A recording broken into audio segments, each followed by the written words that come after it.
We got it's been a trying. I know. This is as close to the Marlins as you're gonna get for a while. I know. I saw that today. I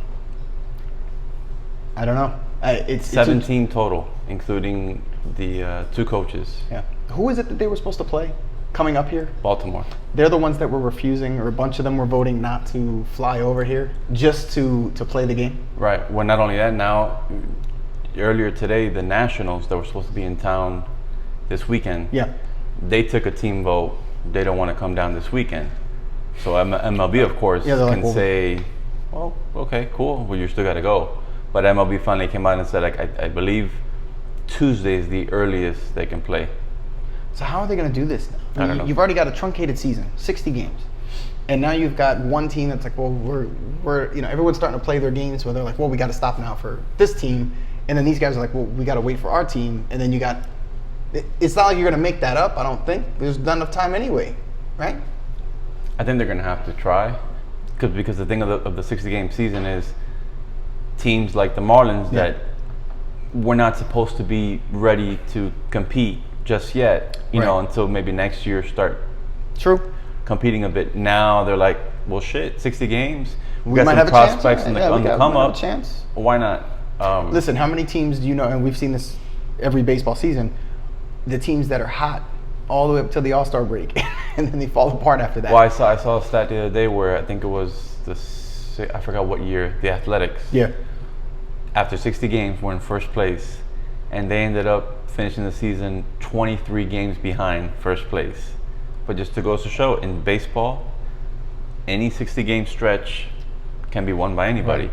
So the question now is basically, not the question, I guess it would be, is who basically can get hot during these 60 games? That's all you need, really, because at that point you're going into the playoffs. And they always say with baseball, it's a marathon, it's not a sprint. Now they're saying it's a sprint. The season's a sprint. It is. Of course it is. You know. And so, of course, we can go back and forth about, if this would have been the Yankees or the Red Sox, your Red Sox, they damn near would have shut down the season. The league would have been because it's one of them top big market teams. Big market teams. I know. Because it's the Marlins are like, okay, well that's no big deal, and they can stop playing and we'll just keep going.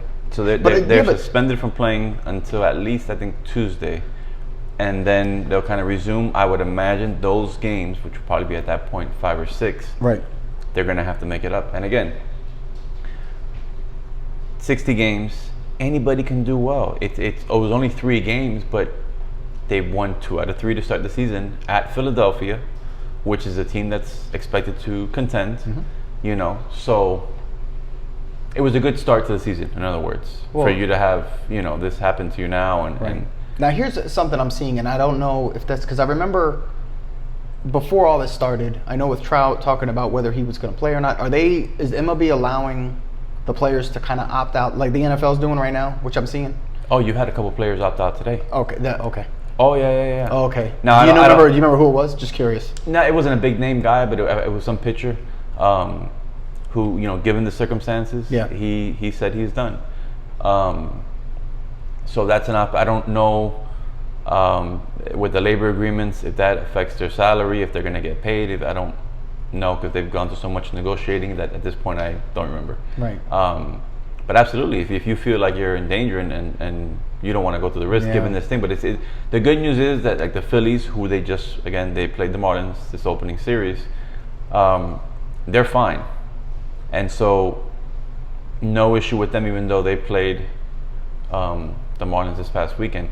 The issue was, I told you, I texted you that day, opening day, big day for me, which was Friday, and hours before the first pitch, our starting catcher, out on the injured list. Yeah, because they got to be out 14 days, right? Right, and I get the rules where, without the player's permission, they can't disclose he's out because he's positive, but also you would think during a pandemic you could say come on. Not even that. We're not talking to 3-year-olds. Hello.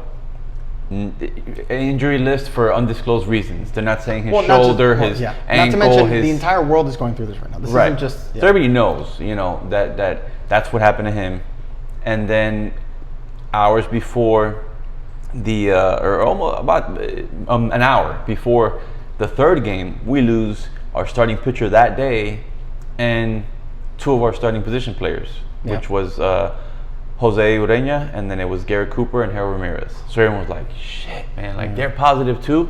So now you got a problem with 3 because you're like, or it would have been at 4 at that point because you're like, okay, these guys have been together now for this whole weekend, so who else? And that's when they did the test. To start testing, and next thing you know, and the results came out yesterday that it was 11 more. Today it was 4 more. So the whole team is still in Philadelphia, just waiting it out, quarantined up there. So, Yep. Jeez. well, obviously, listen, as a fan, I want to see them and I want them to do well, but I want these guys to be healthy and again, we talked about it many times where, generally speaking, the younger guys in shape who've already taken care of their health, they'll be just fine. Look, Freddie Freeman came back, just fine. But you don't want these guys going home. It's not like the NBA where they're in a bubble. You don't want them going home and giving it to their grandparents or their parents or whatnot. So